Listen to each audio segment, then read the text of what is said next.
Баршаңызға қайырлы күн достар, сіздермен Динара. Бүгін сіздермен пирог сникерс дайындайтын боламыз. Рецепт ұнап жатса жасап көріңіздер. Каналыма тіркеліп, лайк басып, комментарий қалдыруға ұмытпаңыздар.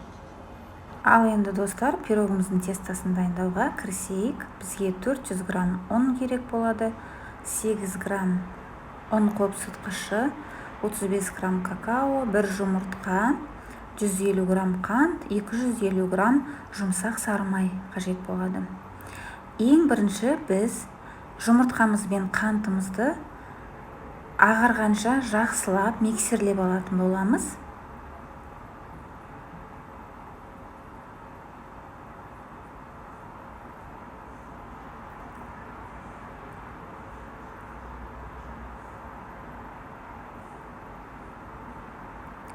Міне жұмыртқамыз бен қантымыз ағарды. Енді осының үстіне жұмсақ сары майымызды салып, тағы миксерлейтін боламыз. Міне көріп тұрғандарыңыздай жұмсақтығы осындай болу керек. Майымыздың жұмсақ жақсылап миксерлеп алатын боламыз.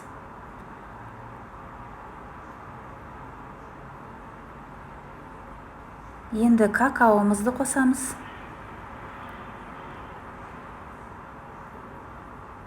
Және де ұн қопсытқышымызды қосып, екеуін жақсылап тағы миксерлеп алатын боламыз. Жақсылап барлығын миксерлеп алғаннан кейін ұнымызды екіге бөліп салатын боламыз.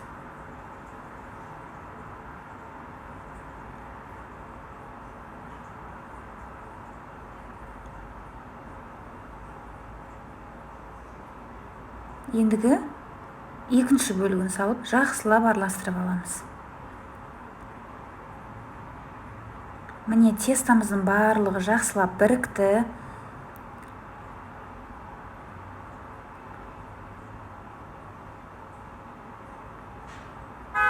Енді осы дайын болған тестамызды екіге бөлетін боламыз. Бір жағын үлкен, бір жағын кішірек қып.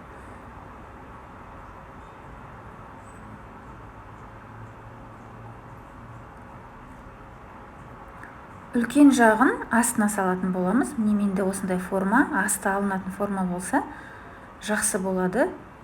Кейін пирогымыз пісқан кезде оңай алынатын болады. Енді осы астыңғы жағын барлығын равномерно жайып шығатын боламыз осы формамызға.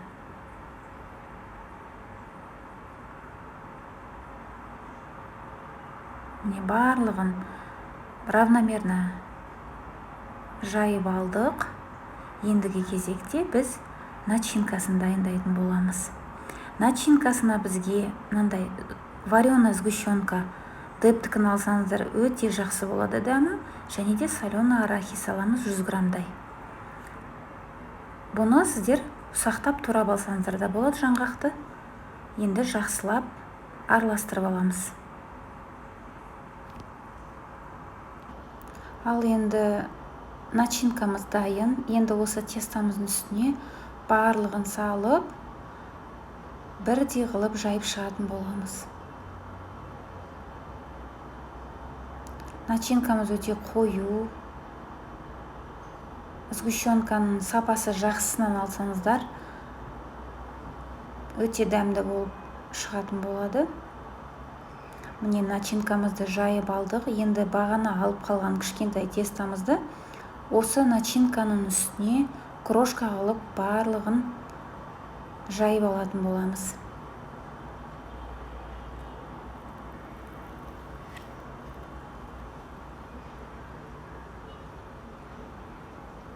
Көріп тұрғандарыңызда қолдарыңызбен үгітіп крошка жасап алсаңыздар болады.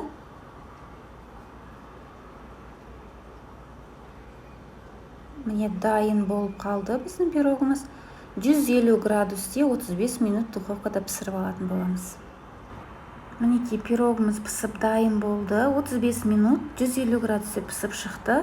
Енді пісқан пирогымызды үстінен молочный шоколадты ертіп әсемдейтін боламыз.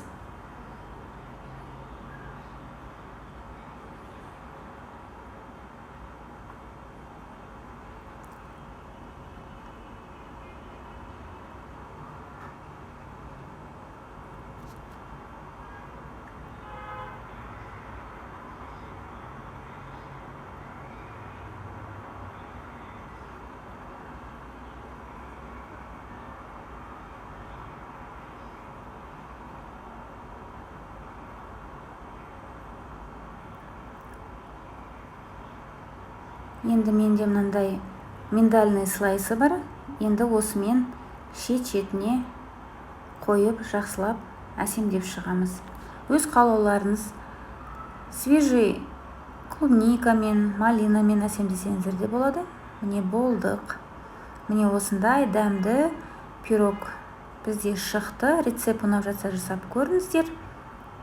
Барлықтарыңызға сәттілік. Каналыма тіркеліп, лайк басып, комментарий қалдыруға ұмытпаңыздар. Барлықтарыңызға сау болыңыздар.